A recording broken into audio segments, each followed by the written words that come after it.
what the heck's supposed to be going on in this room? Dracula just has a room that's dedicated to a bunch of gears? Yeah, they might be for a clock tower, but have you actually seen any clocks yet? I haven't. And look at this gear setup. Are we really supposed to believe that this is what the inside of a working clock looks like? To me, it just looks like a bunch of gears have been randomly thrown together. Yeah, that's true. I don't really know what the inside of a working clock tower looks like. But I'm not convinced Dracula does either. Maybe this clock tower doesn't work at all. Yeah, what if Dracula's like one of those older guys who has an old muscle car sitting in his garage that spends most of its time underneath a sheet, and he always seems to be working on it but never actually gets it running? Well, yeah. Maybe he's the sort of vampire that every Saturday afternoon says to his vampire bride, "Vampira, if you need me, I'll be up in the gear tower working on my clocks." And she says something like, "Oh, Vlad, you've been working on that clock for years now, and never once has it kept time. You're never going to get that thing working properly. Give it up." And he would be like, "Woman, leave me be." Because he knows it isn't really about getting the clocks working. He just wants to hang out in the gear tower and drink beer. Right. If he actually did get the clocks working, he'd have to make up a new fake project and find a different chamber in the castle to drink in on Saturday afternoons. See? I told you. He's got 3 pendulums in here. And so far I've seen 0 clocks. Yeah, it's possible he just collects this stuff. Maybe he goes out antiquing to other castles on the weekend with Vampira and is like, "That's a really nice pendulum. I think I'll pick it up." Oh, come on, Vlad. You don't need another pendulum. You don't even use the ones you have. But look at it. It's really nice. And look at this price. It's a great price. Oh, give me a break. Where are you even going to put this new pendulum? You know you only have the one clock tower and it's already full of pendulums. I better not start finding clock parts in my tapestry chambers. Yeah, it's Dracula.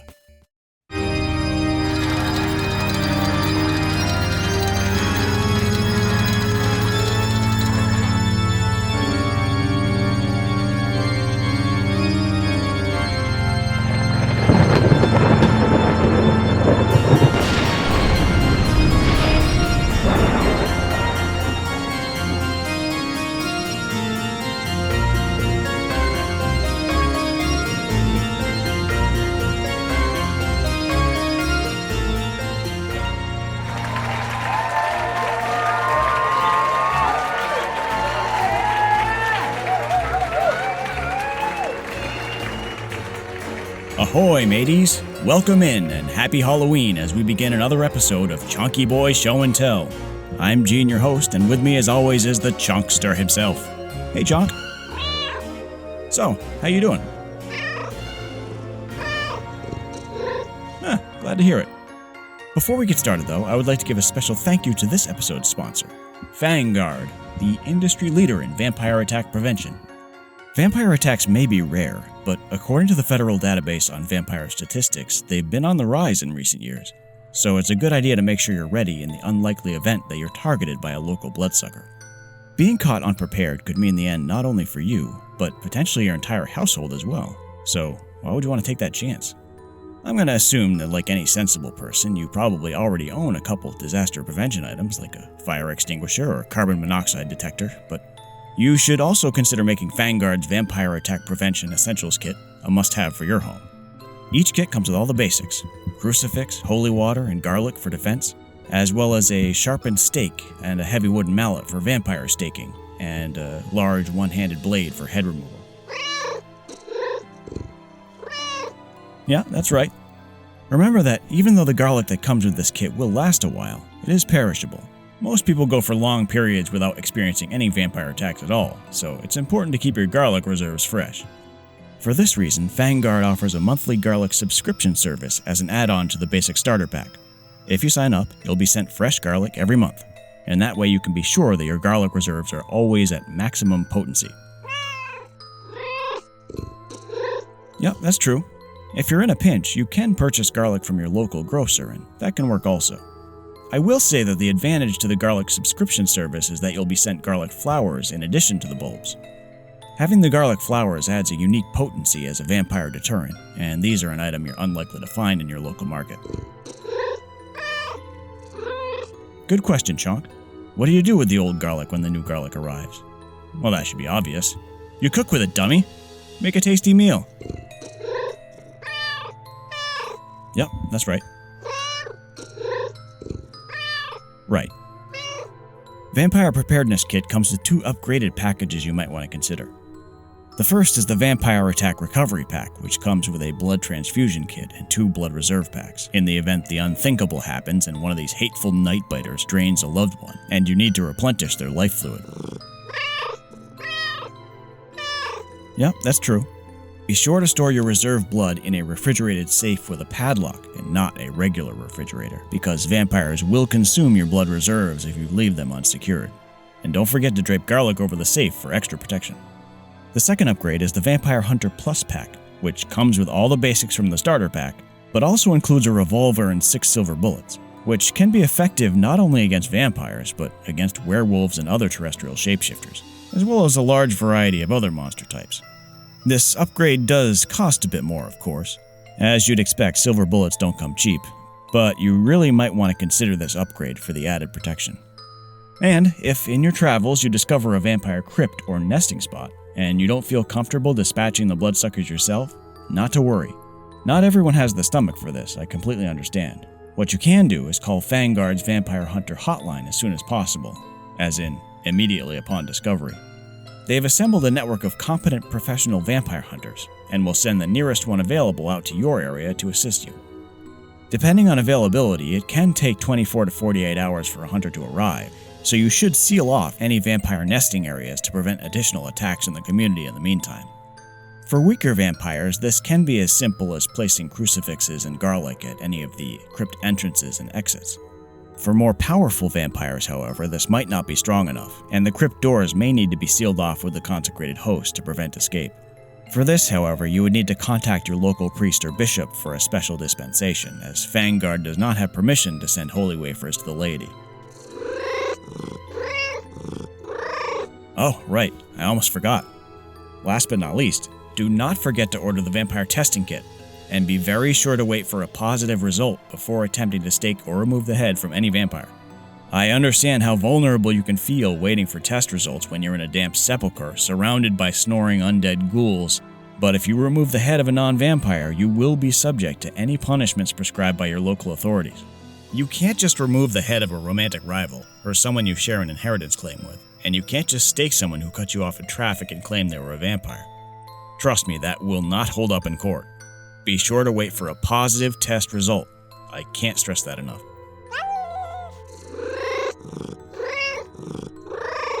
Hold on, I didn't forget. Right. Vanguard also has a special offer for Chonky Boi Show Tell viewers. When placing your order, enter the promo code CHONK at checkout to receive 15% off your first purchase. That's promo code CHONK at checkout. Yeah, that is a generous offer. Be sure to check them out. And once again, I'd like to give Vanguard a special thank you for sponsoring the show.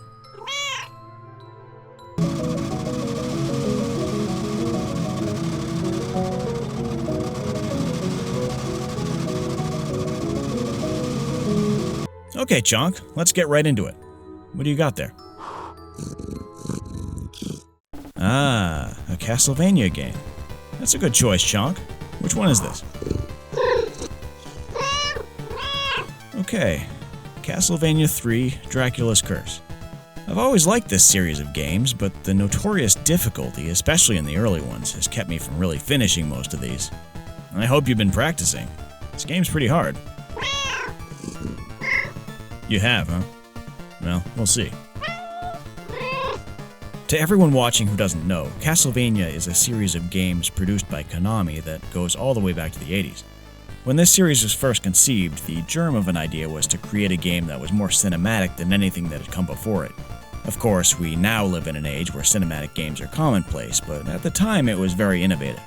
With this series, they were attempting to create a kind of spooky, gothic adventure that pits the main protagonist against an army of monsters inspired largely by classic horror films and mythology. The early game centered around members of the Belmont family, a clan known for being particularly effective vampire hunters. And their main quest usually involved wading through a sea of monsters in a fight to get to the top of Dracula's castle, which, of course, would end in a showdown with the Count himself. The hero of this game is Trevor Belmont, who is the forefather of the Belmont clan of vampire hunters.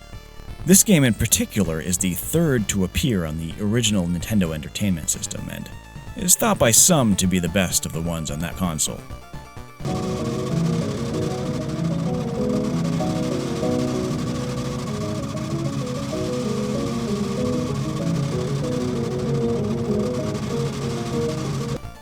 Did you happen to bring any information on this or anything? It would be nice to give some official background for the viewers at home. Oh good, the instruction booklet. Thank you, Bay. Alright, let's see what the instruction manual has to say about this one. Okay, here's the synopsis. It's a cursed world we live in, thanks to Dracula. Ugh, sounds like this thing is going to be cheeky. The time is 100 years before Simon Belmont's birth.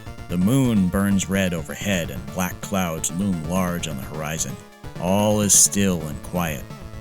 Only the call of a distant crow stirs the cold night air.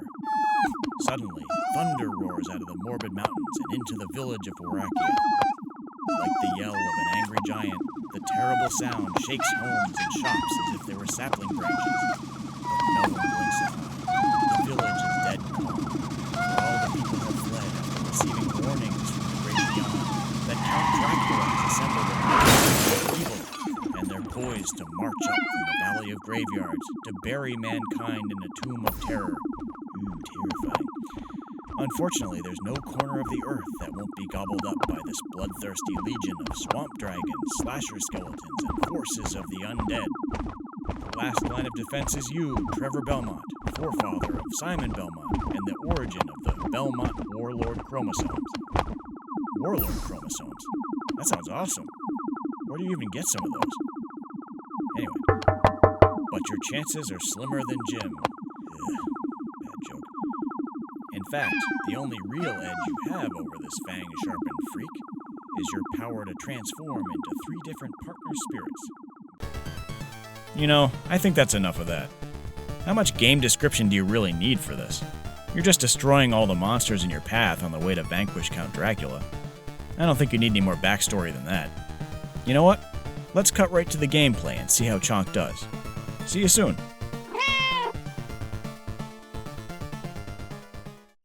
Alright, boy, here it is, Castlevania III.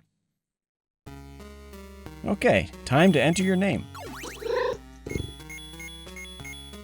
So what's it gonna be? You only have a limited number of characters to use, I think.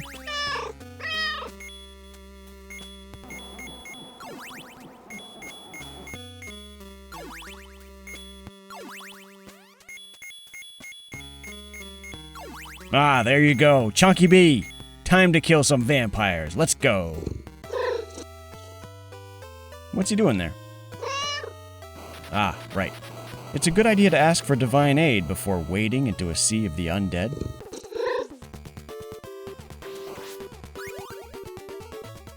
Boy, this place looks like it's crumbling all around you. Dracula comes from wealth or royalty or something, doesn't he? Can he afford to keep this place maintained? Yeah, you're probably right. I'm sure it's hard to get good builders over here to fix things because of the constant vampire attacks.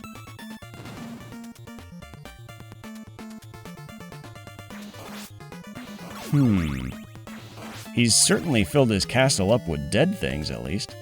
Skeletons are a bit predictable, though, don't you think? Yeah, don't mess with a classic, I guess.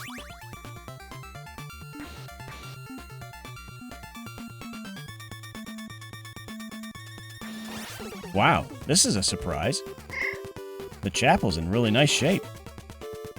After seeing how decayed the outer courtyard is, I don't understand why this space is in such good condition. There's no way Dracula uses it much. I'm not even sure he can come in here, can he? Yeah, all this beautiful stained glass is in really nice shape, too. I wonder why mobs of teenagers haven't come by to throw rocks through it. Oh, yeah.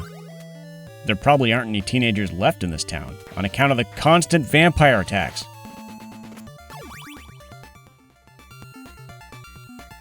Well, surprise, surprise, if it isn't another skeleton.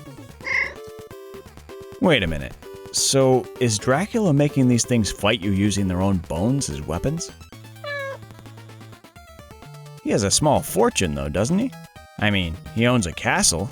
There's gotta be some treasure somewhere. I don't understand why he doesn't use some of his money to buy real weapons for his minions, instead of forcing them to attack you with their own bones. I mean, they'd definitely do a better job of defending his castle with a sword or an axe or something. At least give him a knife.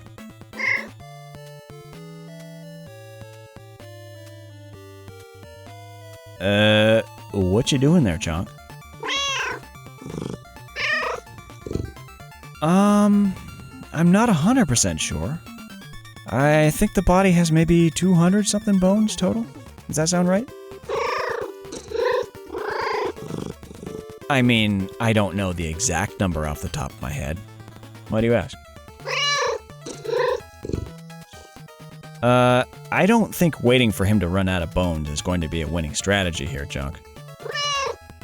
It doesn't matter how long you wait, he's not going to run out of bones. Yes, I do realize that if this was a real human skeleton, it certainly would run out of bones to throw. And probably collapse into a pile eventually. But this is not a real skeleton, Chonk. No, this is a video game skeleton. He's never gonna run out of bones. This isn't how you defeat this monster. No, you have to use the whip.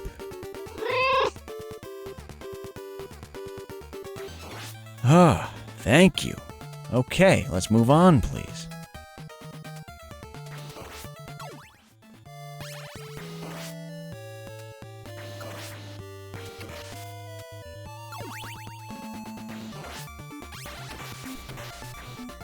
What's that thing? What did you just eat? Was that a whole baked turkey? How is that supposed to help you fight? Yeah, I understand that you might be hungry, but you know how that's going to make you feel in a half hour? What, don't you know how it feels after eating a big Thanksgiving Day turkey dinner? It doesn't exactly fill you with energy for battle. It's just going to make you really sleepy. No, you can't just lie down and take a nap here. This place is swarming with monsters. And haven't you read your Bram Stoker?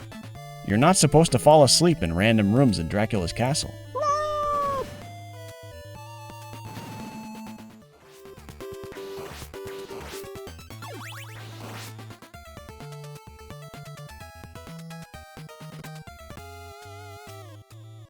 Ah, and we have yet another skeleton. This one looks like he might be important, though. Well, clearly Dracula splurged on some weapons for this fella. And a shield and some armor, even. Really? You think Dracula makes him bring his own armor from home? I hope not. That'd be really cheap of him. Huh. He was defeated pretty easily, though, even with the armor and sword. I guess the next thing Dracula's gonna have to do is shell out for some combat lessons for his skeleton army. Well, I don't know. He has the money, doesn't he?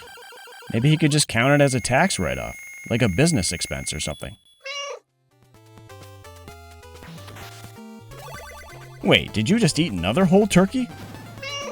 What are you doing? You're gonna be passed out in a minute. Oh, so that one was a Christmas goose, was it? No, it makes no difference whether it was a Christmas goose or a Thanksgiving turkey or a Flag Day pheasant. No, having a really full stomach is not going to help you fight off an army of the undead. Really, you think a marathon runner is going to take a break at mile 13 to eat a whole Christmas goose? You think that's going to help him win the race? And what if George Foreman took an intermission after round 6 of a boxing match and consumed an entire turkey dinner with all the trimmings, mashed potatoes, gravy, green bean casserole, everything? Yeah, cranberry sauce too. Yep, even pumpkin pie. Do you think after all that he'd go on to win the fight? Well, yeah, maybe George Foreman could do it, but I don't think Trevor Belmont can.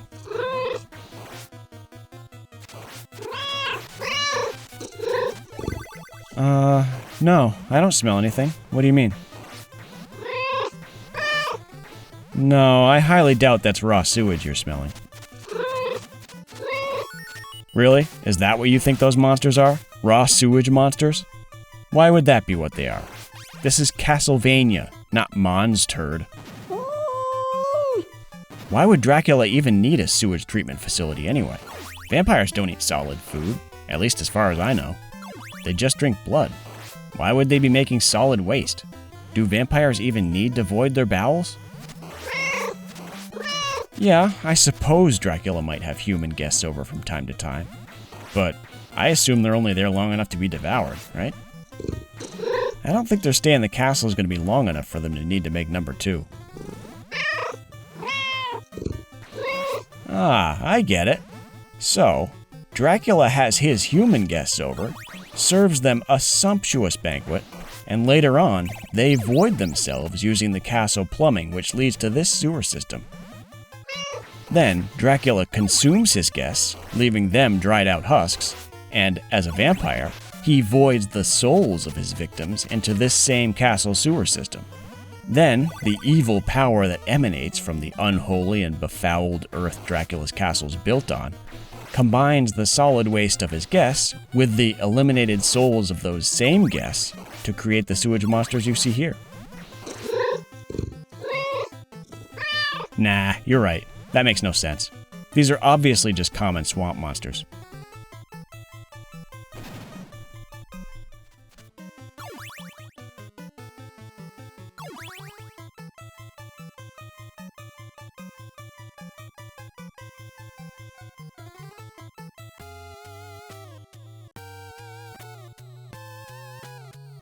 Yeah, giant bat! Wait, why is it dividing up into smaller bats?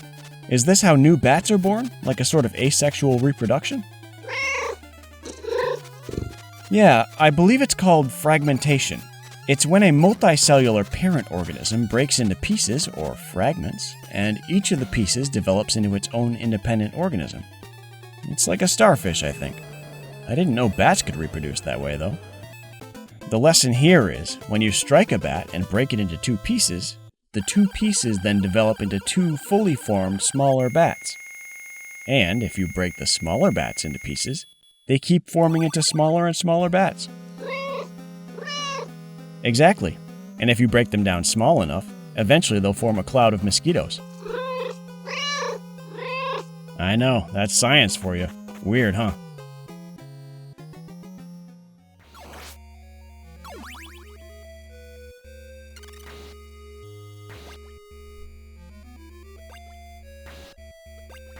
Wow, no wonder Dracula's castle's in such a state of decay. Look, there's a bunch of acid falling from the ceiling, dissolving everything around you. Actually, that acid is pretty fast-acting. What kind of acid works that fast? Must be something pretty powerful. Really? You think that might be xenomorph blood? What, you think Dracula has a bunch of aliens chained up in his attic? No, you might be right. I'm not sure castles have attics. What would they have then? A belfry, maybe? So you think Dracula has a bunch of xenomorphs imprisoned in his belfry? What does he do with them? Does he drink their blood, you think? That stuff's pretty corrosive.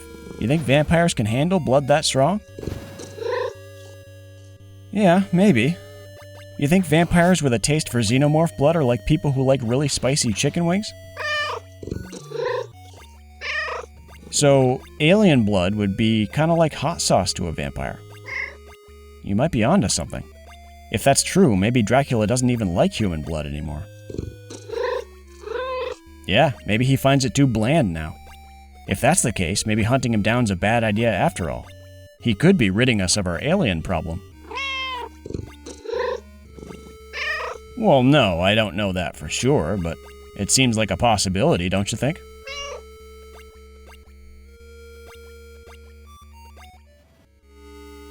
Watch out, Chonk! That floating eye is trying to excrete some gross discharge on you. Yeah, that thing definitely looks infected. You better be careful or it's going to give you pink eye. Yeah, or maybe worse. Who knows what kind of diseases that thing has. What's going on here? Ah! Bat attack! Wait, did those bats just fuse into a man? What the heck is this thing? Ah! This would appear to be a species of bat that starts out as a group of individually autonomous bats, which then join together to form a single unified entity. In this case, its final state appears to be some type of man-like organism. Indeed, a kind of Batman, if you will. No, not that Batman. The Batman you're thinking of is just a regular man who manages his trauma by running around the city all night wearing tights. Right, but this is beside the point. What we seem to be witnessing here is almost the exact reverse of the species of bat we observed earlier. Whereas that species began as a single bat that could divide into multiple complete and autonomous individual bats, this species of bat begins as multiple bats which are able to fuse together into a single unified organism. Is there a name for that? A chimera? You're on the right track, but I don't think that's quite it. No, a transformer is a kind of robot. These are organic beings.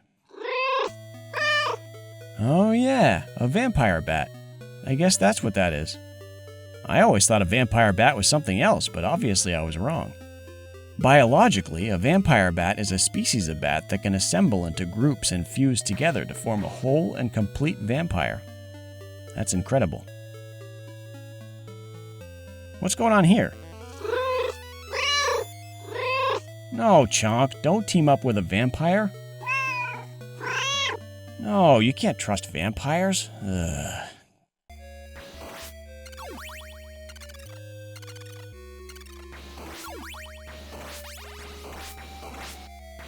Ooh, looks like rival gangs of punk teenagers are trying to TP each other. What, I suppose you think those are mummies risen from the tomb?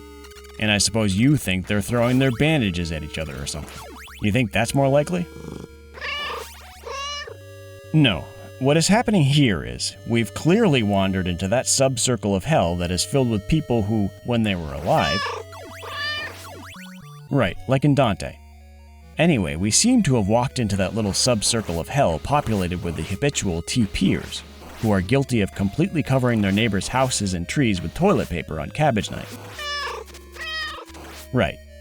And now, they're condemned to cover each other and to be covered themselves in toilet paper for all eternity. Yeah, the punishment fits the crime.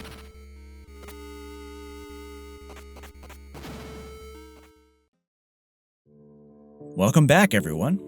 We're just taking a brief intermission in the gameplay to give you a ranking of some of our Halloween candy favorites. You'll recognize most of these since we have a lot of the classics in here, but I think you'll find some underrated surprises as well. We'll be ranking them on a 1 to 10 scale based on how excited we'd be to find them in our trick-or-treat bag, 10 being overjoyed, and 1 being complete disappointment. Oh, what? No? What are you talking about? I didn't invite any guests on for this episode. What? What do you mean? Who's here?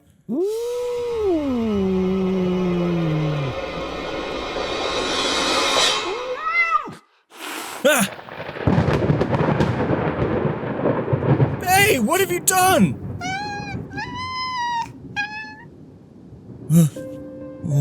Who are you? You may address me as Count Orlok. Huh. Count Orlok, you say? I feel like I've heard that name before. You look familiar, too. Haven't I seen you somewhere? Whether or not you've seen me before, I cannot say. Yeah. Weren't you in that early 20th century vampire documentary? Yeah, that's right. It was made by that early film historian, F.W. Murnau. What was it called again? Yeah, that's it. Nosferatu, that's right. Weren't you in that? It may be possible that I have appeared in such a film, but I cannot remember. Wait a minute. If you were in that would make you more than 120 years old. Shouldn't you be dead by now? I have outlived countless generations. I have seen the rise and fall of many empires. I am older than you can imagine. Right, if you say so. But how could that even be possible? You fool! I am the living dead. Nosferatu, the vampire. I do not have the same contract with death as mortal men like you. Wait, vampire? Will you excuse me for a moment, Count? Psst, hey Chonk. Vanguard was supposed to send us a Vampire Defense starter pack as part of our sponsorship. Do you know if it arrived yet? No? Good boy. Okay. So, Count Orlok, you say you're a vampire, but you sure aren't one of those pretty vampires like we're used to seeing nowadays. You're pretty grotesque looking, actually. Although, I gotta say, I find it to be quite refreshing. But don't you ever do anything to improve your appearance at all? Why don't you clean yourself up a bit? And how would you expect me to go about improving my appearance? I do not reflect in any of your mirrors. Indeed, I do not appear in any reflective surfaces. How would you expect me to know whether my appearance had improved? There is no way for me to even know what I look like. Oh, I see. That is a problem. But even though you can't see yourself, someone else might be able to help fix you up a little. Don't you have anyone that might be able to give you a hand? Alas, no. The life of this vampire is a solitary one. I feed on nearly every person I meet to satisfy my unquenchable thirst for blood. But this has resulted in me being left alone, utterly. Well, yeah, I get that, but there are other vampires, aren't there? What about them? Couldn't they help you? I am afraid I do not get on well with the other vampires. Well, I can't believe I'm about to say this, but we might be able to help you out. I don't know, what do you think, Chonk? Should we help Count Orlok improve the way he looks? So how about it, Count? Would you like us to help give you a new, improved look? Nothing would give me more joy. Thank you. Well, it looks like we're about to have an unexpected change of plans here at Chonky Boi Show Tell. You know what that means, don't you, Chonk? Yep, you're absolutely right. It is time for a vampire makeover. Yep, while we're busy with the Count, we'll show you the thrilling conclusion of Castlevania III Dracula's Curse. And when we get back, the Count will have a brand new lease on life. The feline is correct. You should not call my state of being alive. I am not truly alive. Well, what would you call it then? A new lease on unlife? Undeath? Either way, it's vampire makeover time. We'll be back after Chonk finishes the game. See you soon.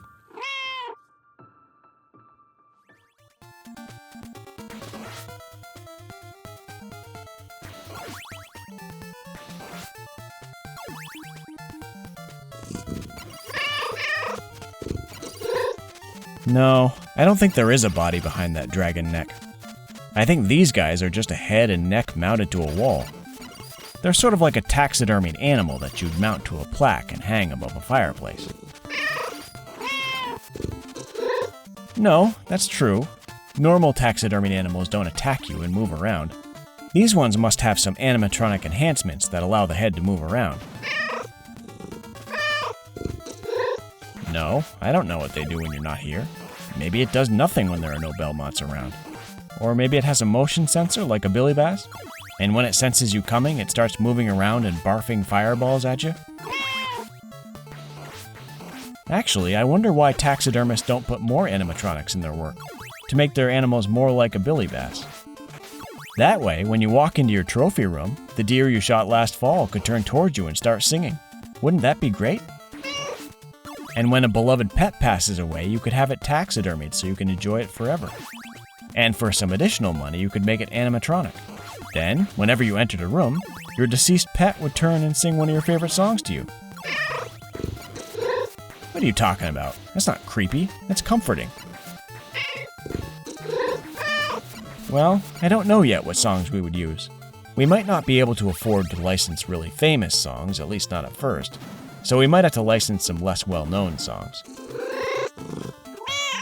Maybe we could write our own songs, although I'm not really much of a songwriter.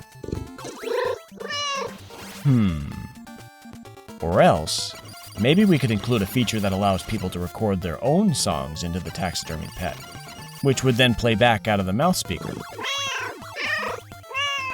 Wait, hear me out.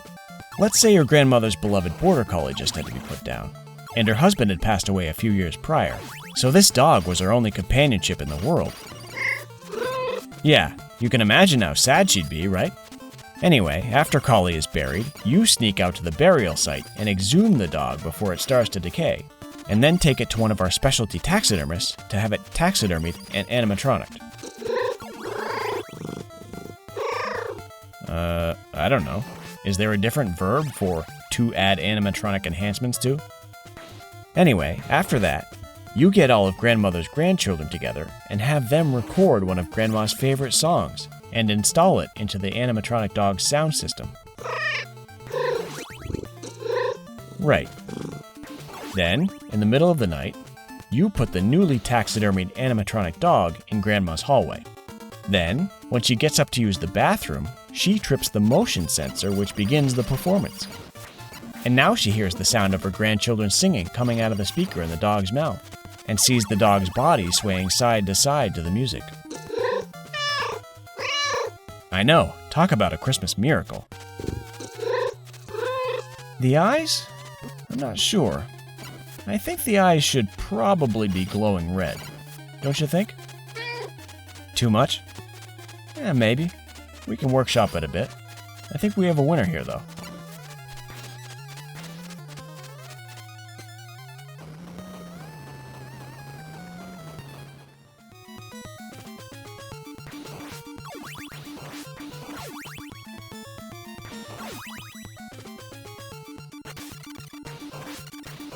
What are those creatures supposed to be? Those things right there. It looks like they have fish heads and human legs. No, that's not a mermaid. A mermaid has a human torso attached to a fish tail. This is the reverse, so it's like the opposite of a mermaid. I don't know. Maybe these are made from the leftovers when they assemble a mermaid? Well, you see, when a scientist builds a mermaid, he saws the legs off a human and the tail off a fish. And then he sews the human top half to the fish lower half. And voila, you got a mermaid there. They used to just throw away the other halves, but it looks like they finally found a use for them. Yeah, and Dracula seems to have quite a lot of these, so I imagine he's getting them pretty cheap. Well, you see, mermaids are much more valued in human culture, whether rightly or wrongly, as we see them as being very beautiful creatures. And it doesn't hurt that scientists usually make mermaids from only the most beautiful top halves available, while a reverse mermaid, or man-fish, or ambulatory fish head, or whatever you'd like to call them, is seen as a horrifying creature to be avoided, so generally there's little demand for these. And it looks like most of them are shipped off to Dracula's estate to be used as cannon fodder. No, I'm not saying the situation is ideal, I'm just telling you what happened.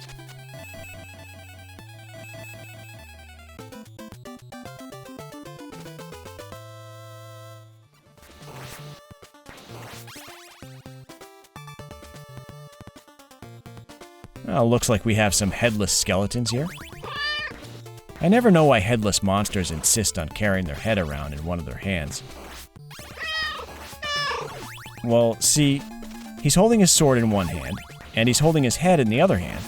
If he had some platform or shelf he could strap to himself to place the head on, that would free his second hand up to hold another weapon. Or maybe a shield or something. Yeah, he could strap a bird cage to the top of his shoulders and stick the head in it. It might roll around in the cage a little during combat, but I don't think that would be a big deal. Well, I don't think it really matters what direction the head is pointing for him to see.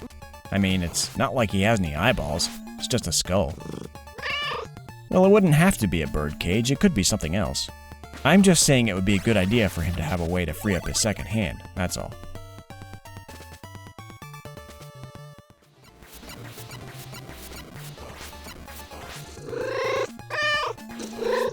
What's the weapon that knight has? That, my boy, is a boomerang. Well, you've heard of a boomerang, right? And you understand what throwing axes are, right? Well, a boomerang combines the properties of those two weapons into one.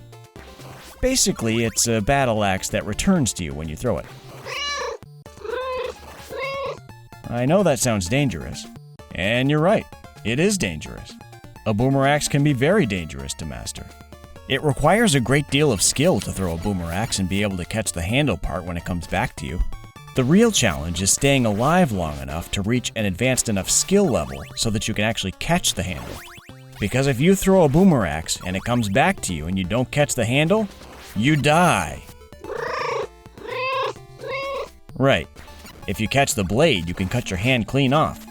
And if you don't catch it at all, it gets buried in your chest. Yeah, sadly, the survival rate for boomerang training camps is not very high.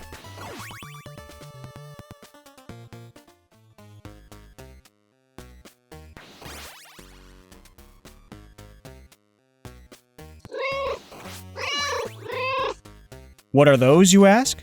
Those are Medusa heads. No, don't worry. Yes, you're right, a real Medusa head would turn you to stone with a glance, but I'm pretty sure these are not real Medusa heads. I mean, do you know how rare those are? An authentic Greek Medusa head is a very rare thing, and quite expensive. Those are the ones you have to worry about. I don't know, but if I had to guess, I would say these are cheaply made imitation Medusa heads imported from China or somewhere. Well, I'm just assuming they're cheaply made because Dracula can afford to own so many of them. Right. Not only do these Medusa heads lack the ability to turn you to stone, but they don't seem to have any magical properties at all. No, these ones don't have any extra abilities. They just go up and down in this sort of fixed wave function. The only reason they present any threat at all is because Dracula fires so many of them at you. Yeah, you get what you pay for, I suppose.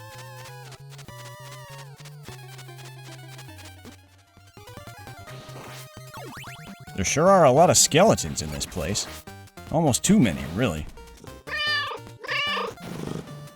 Hey, how come there's never a monster that's just skin? There seem to be a ton of monsters that are just bones.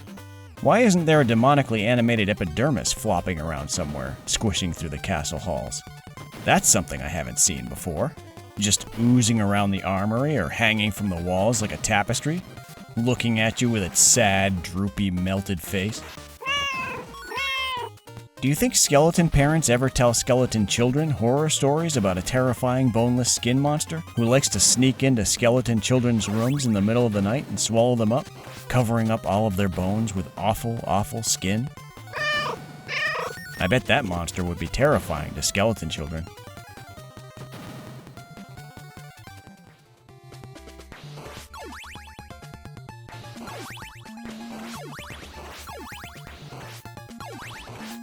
Oh no, boy! I told you this castle was falling apart. You better hurry.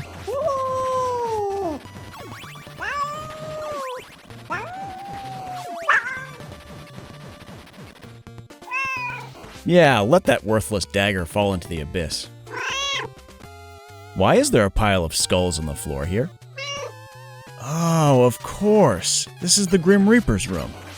I don't know why he leaves all his garbage lying around like this. He's as messy as a college student. I haven't seen a pile of trash this big in the middle of a room since I was living in a dorm. Yeah, we used to dig trenches in the garbage so we could get from one side of the room to the other. Still, I think he could have cleaned the place up a little if he was expecting company. What's this? A giant skull monster? Is this supposed to be threatening?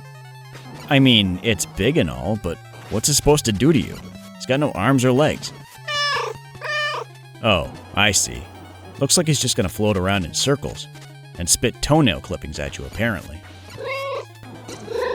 Yeah, I'm assuming there's also a giant foot lying around here someplace that he chewed the nails off of so he could spit them out at you in self-defense. I think it's the only offensive weapon he has. I usually expect a giant skull to have a giant tongue to lick you with, but maybe this skull is so old the tongue is rotted clean out. That's some good work, boy. Another monster defeated. Dracula, here we come.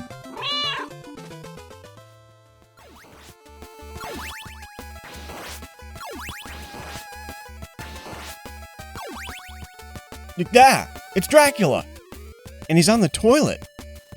Ooh, he looks mad. Well, I don't know if it's the same with cats, but I know that most people generally don't like it when someone walks in on them while they're pooping. Well, that's true. He did leave the door open. But that doesn't mean he's not still embarrassed and angry. I mean, if you barged into the bathroom when I was pooping and started whipping me in the face, I'd be super pissed. No wonder he's angry. That's why he's firing all these flames at you. I don't know. Maybe the flames are some kind of specialty bidet he's installed in his bathroom? Yeah, normal bidets will usually spray water, but fire is a much better disinfectant. Ew, what is this thing? This better not be Dracula's true form. This is disgusting. It looks like somebody took a bunch of those ugly-faced rubber finger puppets and glued them together. And then they fitted him for a hairpiece and made a beautiful wig made of sausage links for him to wear on top. Yeah, having sausage link hair does make your scalp much more greasy, but it's also more delicious than regular hair. Are they firing snot rockets at you? That's really disgusting. Looks like there's a sizable amount of blood in that mucus, too. This monster is clearly unwell. You better watch out, boy, or you're gonna get sick, too. And what's it doing?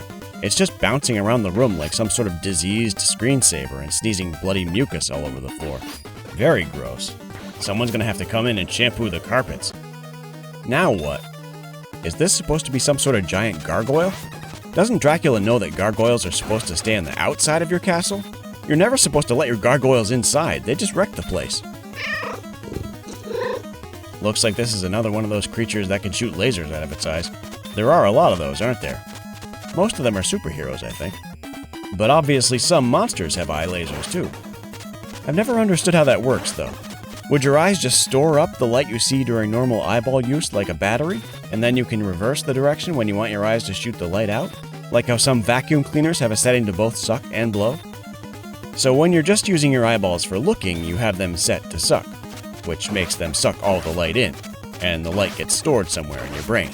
And when you want your eyes to convert the stored light to lasers for shooting, you switch your eyeballs from suck to blow. And then it starts blowing light out of your eyes. In the form of lasers, of course. Could you still see at the same time you're shooting lasers from your eyes? Seems like you wouldn't be able to both see and shoot lasers at the same time. Yeah, so what that means is, you're probably completely blind while you're firing lasers. That would make aiming extremely difficult, I would think. It'd be like you're a gunslinger, but you always insist on shooting your gun with your eyes closed. Not good for accuracy, but great if you want to make a mess. Just so you know, boy, if you ever get eye laser superpowers, I absolutely forbid you to use them in the house. I'm sorry, I have to draw the line somewhere. Yay! Dracula's defeated! Nice work, boy! And so, Trevor Belmont ended up calling the building inspector, who came over to look at Dracula's decrepit castle and promptly had the whole structure condemned.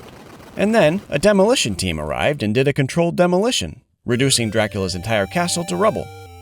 Although, like Dracula, the castle will mysteriously reappear again whenever they want to make another Castlevania game. So there it is. Castlevania III is now complete. Dracula is no more, and the citizens of the nearby towns are safe. Right. At least until Dracula has to be resurrected to make a new Castlevania game. Alright, we're back. Over the break, we've been transforming Count Orlok, and it's finally time for his big reveal. How about it, Orlok? Are you ready? I am ready. Alright, come on up.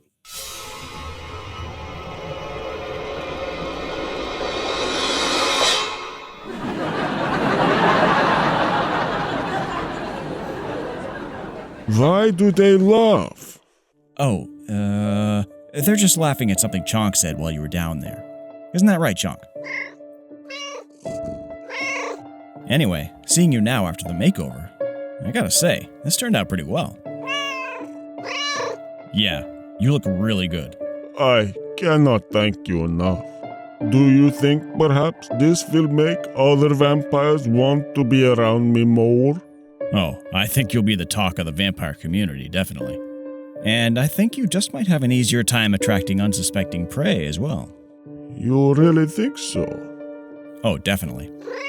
I would expect your more inviting appearance to help you gain easier access to your victims for feeding. Your new look should help put them at ease, and you'll be able to get closer to them. That all sounds very good to me. Again, I am eternally grateful. Yeah, you're welcome. Our pleasure. Hey, while we have you here, do you mind if we give you a brief interview? Yeah, we don't always have somebody as interesting as you on the show. No, I do not mind. Hey, that's great. Yeah, good question, Chonk. Count, Chonk here just finished playing Castlevania III for this episode of the show, and the main antagonist of that game is the famous Count Dracula. Do you know him at all? I know of him, but no, we have never actually met. Oh, that's too bad. I just thought that over the centuries your paths might have crossed a time or two. No, I am afraid I have not had the pleasure. Okay, no problem. Anyway, Chonk here handed him a pretty sound defeat at the end of the game. Actually, it seems like Count Dracula is being constantly defeated, whether it's at the hand of a Belmont or an Abraham Van Helsing or any number of other vampire hunters at this point. Do you think the Belmont clan would have had such an easy time dispatching you? No Belmont or Van Helsing would have been able to defeat me. For all of his fame, Count Dracula is a much weaker vampire than I. Yeah? Are you sure about that? Yeah, Chonk's right. Weren't you taken down by this guy? Hotter? I was not defeated by that fool. No, in the end it was the lovely Ellen who caused my downfall. So transfixed was I by her beauty that I allowed myself to remain up past dawn, only to be incinerated by the infernal rays of the sun. Oh, right. Hey, yeah. Isn't that an avoidable mistake? I get that clocks probably didn't exist when you were first spawned, but... Wait, is that the right word? Were you spawned? I was birthed from the rotting womb of endless vice and corruption, and passed through the screams of the damned on my way through the thick darkness of the abyss to reach this pathetic world you call home. Oh yeah. But by the time Ellen tricked you, couldn't you have gotten a pocket watch or something? Seems like an unforced error on your part. You'd think someone who's been around for as long as you have would have more basic safeguards in place for staying alive. Right. Undead. Strategies for staying undead, then. I do not have to endure insults from the likes of you. I am Count Orlok, the mighty Nosferatu. You will pay dearly for your insubordination.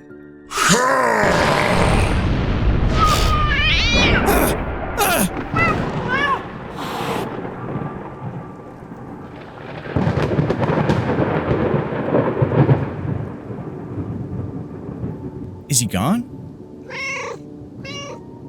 Hey, Bay, can you get the lights back on? Wow, that guy's touchy, huh? Yeah, we must have hit a nerve. What are you talking about? What's on my neck? Wait, did he bite me? Oh no. What happens now? I don't know. We've been learning a lot about preventing vampire attacks, but I don't think we even looked into what you're supposed to do when you're actually bitten. What do I do? Yeah, I guess I've heard that before, but do you think staking the head vampire would actually work? You think that would cure me? No, I guess I don't really have any other ideas. So what does that mean then? We're probably going to have to do some detective work. Even if Count Orlok is the head vampire, we still have no idea where he went. And if he isn't the head vampire, we have no idea who is. I don't know, Chonk. There might not be any other options. I don't want to do nothing and just wait for my body and soul to succumb to the vampiric germ. I feel like we have to do something. I don't know, Chonk. Are you sure about this? Do you feel ready to begin your first quest as a vampire hunter?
The last line of defense is you, Trevor Belmont, forefather of Simon Belmont, and the origin of the Belmont Warlord chromosomes.